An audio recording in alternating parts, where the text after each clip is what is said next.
प्रमंडलीय नियंत्रण कक्ष विद्युत आपूर्ति प्रमंडल बरौनी में गुरुवार को north Bihar power distribution company limited NBPDCL का 12वां स्थापना दिवस मनाया गया। इस मौके पर रंजन कुमार देव ने विभागीय प्रोग्रेस रिपोर्ट पेश करते हुए कहा कि वर्ष 2012 ऊर्जा प्रक्षेत्र के क्षेत्र में ये विशेष वर्ष है, क्योंकि इस वर्ष 15 अगस्त 2012 को माननीय मुख्यमंत्री के द्वारा यह संकल्प लिया गया था कि हम लोग ऊर्जा प्रक्षेत्र में अब विशेष रूप से सुधार होगा। और इस संकल्प के आलोक में 1 नवंबर 2012 को तत्कालीन बिहार स्टेट इलेक्ट्रिसिटी बोर्ड, जो कि अनबॉन्डिंग होकर के बाद में Bihar state power holding company limited एवं इनके 4 अनुषंगी कंपनी के रूप में नए निर्मित हुए।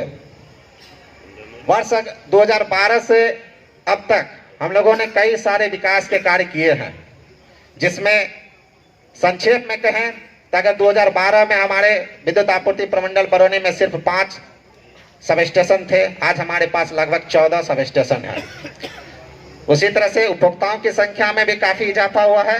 उस समय हमारे लगभग 37,000 उपभोक्ता थे, आज हम लोग के पास 1,84,000 उपभोक्ता हैं।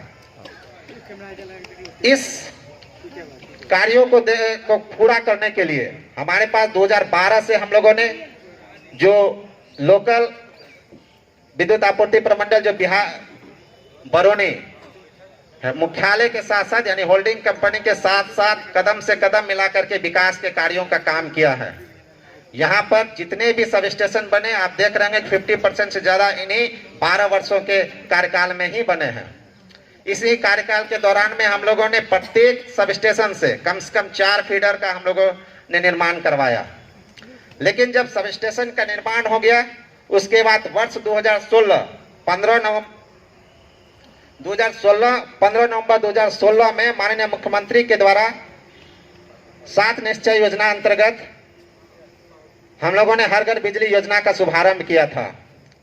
इसी इनके उपलब्धि और इनके अच्छे मार्गदर्शन में जो काम हुआ, उसको बाद में भारत सरकार ने भी सौभाग्य योजना के नाम से अगस्त 2017 में इसको इम्प्लीमेंट किया।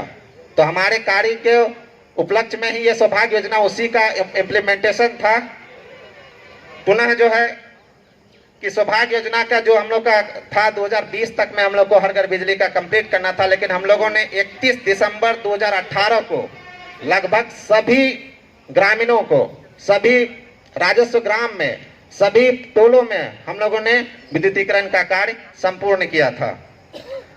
विद्युतीकरण कार्य के बाद एक नई समस्या आई कि इसमें से रिकंडक्टिंग का काम, तो उसी दिन यानी 1 नवंबर 2018 को ही माननीय मुख्यमंत्री के द्वारा बताया गया था कि हम लोग अब जो जर्जर तार हैं, इससे काफी सारे दुर्घटना घटती है, इसके कारण से अब हम लोग इसमें काम करेंगे। और इस योजना की शुरुआत 1 नवंबर 2018 को रिकंडक्टिंग के रूप में किया गया।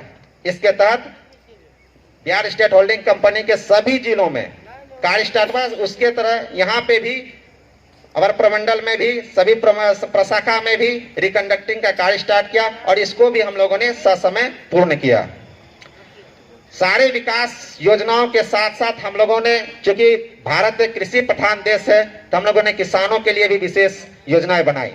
2012 के बाद जितने भी विद्युत शक्ति उपकेंद्र का निर्माण हुआ, हम लोगों ने उसमें से कम 2 डेडिकेटेड एग्रीकल्चर फीडर के निर्माण का अनिवार्य किया गया कि ये कम से कम 2 फीडर हर PSS से बनना ही है। इस तरह से हमारे जितने भी नए PSS बन रहे हैं, और इसके अलावा हम लोगों ने ये भी कहा कि अगर शहरी क्षेत्र में किसी PSS में जैसे पहले से बने हुए हैं, वहां से भी एग्रीकल्चर के लिए दें। तो ये हम लोगों ने 2012 वर्षों के दौरान में इतने काम किए हैं। अब अगर हम लोग देखें तो इस श्रृंखला को ऐसा नहीं कि हम लोग सैचुरेट कर चुके हैं। आगे हम लोग जैसे विद्युतीकरण का काम खत्म हुआ, कनेक्शन देने का काम खत्म हुआ, उसके बाद हम लोगों ने 2020 में सुविधा का ऐप के माध्यम से कनेक्शन देना शुरुआत किया था। सुविधा ऐप में अब तक यानी पिछले वित्तीय वर्ष तक सिर्फ 19 किलोवाट तक के ही कनेक्शन दिए जा रहे थे, लेकिन इस वित्त वर्ष में हम लोगों ने जितने भी आवेदन है सभी कनेक्शन को सुविधा ऐप के माध्यम से, चाहे वो एसटी कनेक्शन हो 1 किलोवाट से लेकर के 10 MVA तक, मतलब अनलिमिटेड जितना भी कनेक्शन होगा वो 100% सुविधा ऐप के माध्यम से